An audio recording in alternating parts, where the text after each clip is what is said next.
Hey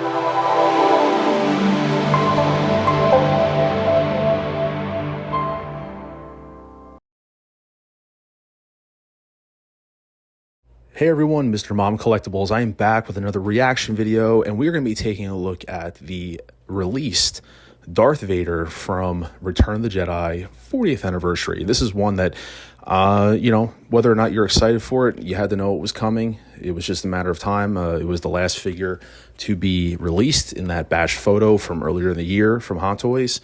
And here it is. And it was quite interesting because the first two photos here, we actually got teased last night showing some updates to the figure, which led people to kind of hint that maybe something was on the horizon. And sure enough, around, I would say, 4 a.m. Eastern time, we got the drop of photos. And so we're just going to review them and give you my thoughts on it. Overall, the figure looks fantastic. I mean, really not a lot has changed in terms of overall. I'm sure there's been some minor things, but I'm liking the feel of this figure. But Darth Vader, man, this is the one that I'm really interested to see the reaction to it in terms of, will there be cancellations, waitlist conversions, etc. Just because there's just a lot of Vaders. And, what's interesting is that they've only made about now, including pre-orders, there's about 9 total Darth Vaders, but it feels like they made 100 of them, if that makes sense. And they'll continue to make them. But this is one that I think people are going to be split about. I think there was hype for it when it first came out, but since they've released the Obi-Wan Vader, the battle damage Vader, you might have seen some of that hype die down a little bit. I think if you're an original trilogy fan, you're getting this regardless with the Sebastian sculpt. It looks fantastic with the, the electrified sculpt, the different posing options. It just really looks great, the base. It's like a total package piece, 100%. They spared really no expense on this. What I really wish they would have done, though, is if they were going to be doing updates on the sculpt, I really wish they would have given us some kind of non-pleather goods, something that's going to be more durable and hold up. This figure really deserved it. It really deserved it. A nylon, something like that, that'd be a lot more durable. Now, one thing is really interesting also to note, which I've seen people making comments about, was the actual lightsaber and the photos.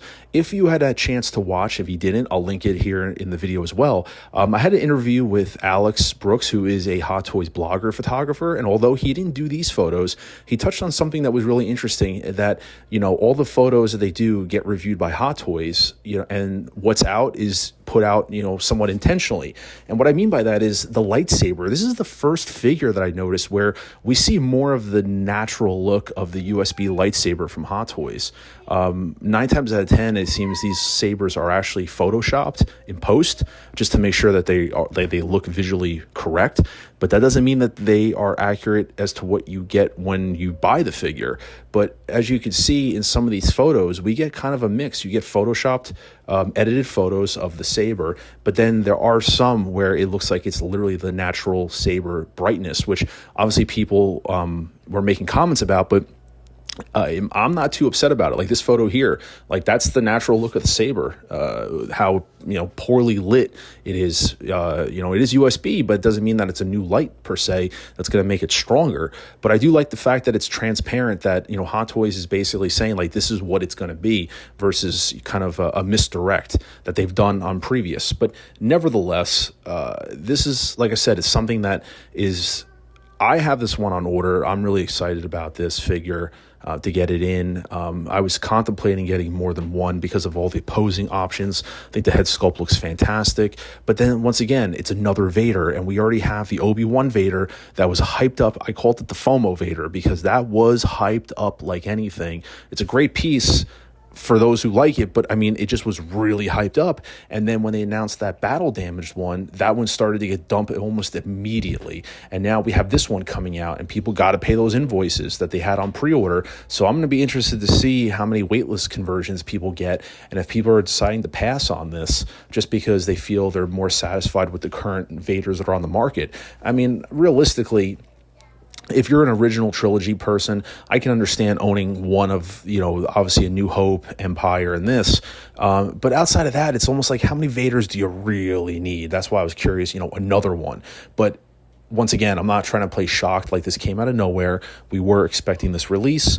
I think they hit a home run with it. As I said here with this photo of the saber, it does look very poor in terms of the lighting, but that is what the transparency of the saber, like that's what you're going to get realistically, unless you splurge and get a CCFL or another saber of that nature to get a better look to it.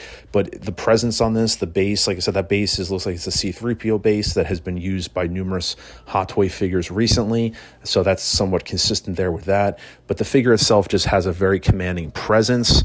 I'm very excited to have this in the collection, but like I said, I'm curious to know what your thoughts are about this, because this is going to be an interesting one to kind of follow, and how the group of collectors react to this piece, depending on when we actually get this. Because like I said, when this came out for pre-order, things were a lot different a year ago when they were now, with all these exclusives and things of that nature.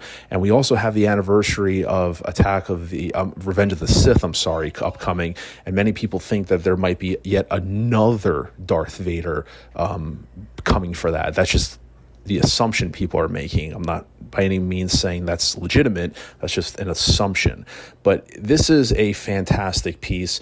I'm an original trilogy person. That's me.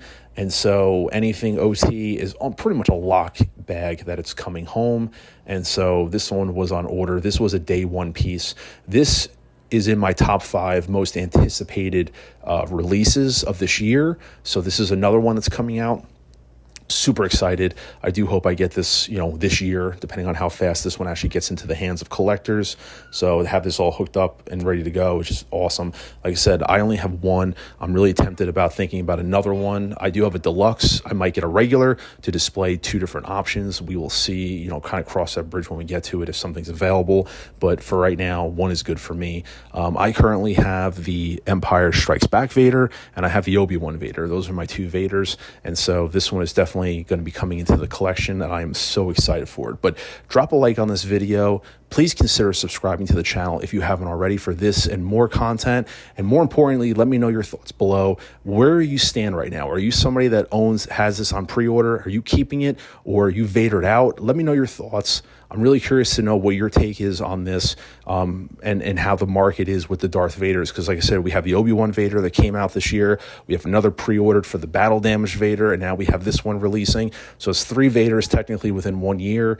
Let me know your thoughts. I'm really curious to see what you guys have to say. But until then, this is Mr. Mom Collectibles saying take care, and I will see you guys in the next video.